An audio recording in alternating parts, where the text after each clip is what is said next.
આમ તો તમે સાંભળ્યું હશે કે કૂવામાં કૂતરા, બિલાડી જેવા અન્ય પ્રાણીઓ પડી જતા હોય છે, પણ અહીં ઘટના કંઈક અલગ જ છે। અહીં કોઈ કૂતરું કે બિલાડી નહીં, એક માણસ કૂવામાં પડી ગયો હોવાનું સામે આવ્યું છે। વાત કરીએ ધારી તાલુકાની, તો ધારી તાલુકાના છતડિયા ગામે પાણીના ટાંકામાંથી અજાણી વ્યક્તિની લાશ મળી આવી હતી। ત્યારે સવારે વોચમેન પાણી છોડવા જતા ઘટનાની જાણ થઈ હતી, જેમાં મરનારની ડેડ બોડી ધારી સરકારી દવાખાને ખસેડવામાં આવી છે અને પીએમઆરથી હોસ્પિટલ ખસેડવાની વ્યવસ્થા કરવામાં આવી। આ બનાવની વાત કરીએ તો આ બનાવની વધુ તપાસ હાથ ધરાઈ છે। ધારી પોલીસ સ્ટેશન દ્વારા આ અંગે વધુ તપાસ કરવામાં આવી રહી છે।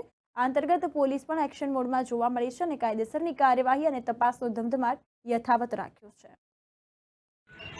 એ મારા ભાઈનો છોકરો ભાઈ હતો મારા અગા, અને પાણીમાં ઘેરે નળમાં જે વાઇસ મળીને આવવા એટલે ગામને ખબર પડી કે પાણીમાં વાઇસ શું આવે છે। એટલે પછી ગામના પાણી પટાવાળા હતા એ ટાંકામાં જોવા ગયા ત્યારે એમાં લાશ મળી, એટલે 2-3 દિવસ પડી ગયો છે। ઘેરે 2-3 દિવસ લાપતા, એટલે 2-3 દિવસથી પડેલા હતા। આ 2-3 તો લાશમાં વાઇસ આવે ને પાણી, એટલે આજે લાશ મળી।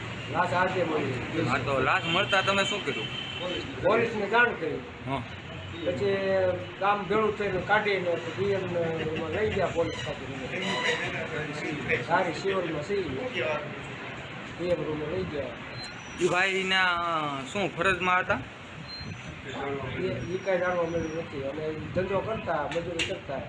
એમ નહીં, ત્યાં ટાંકામાં પડ્યા હતા તો ત્યાં એ ફરજ બજાવતા હતા કે એમનામ? નહીં, એમને એ ફરજ નહોતા બજાવતા। હા, ફરજ બજાવતા નહોતા। એ ધારમાં ટાંકો છે પાણીનો ગામમાં જીવાનો, કઈ ગામે? છતડિયા ગામ, ધારી તાલુકા।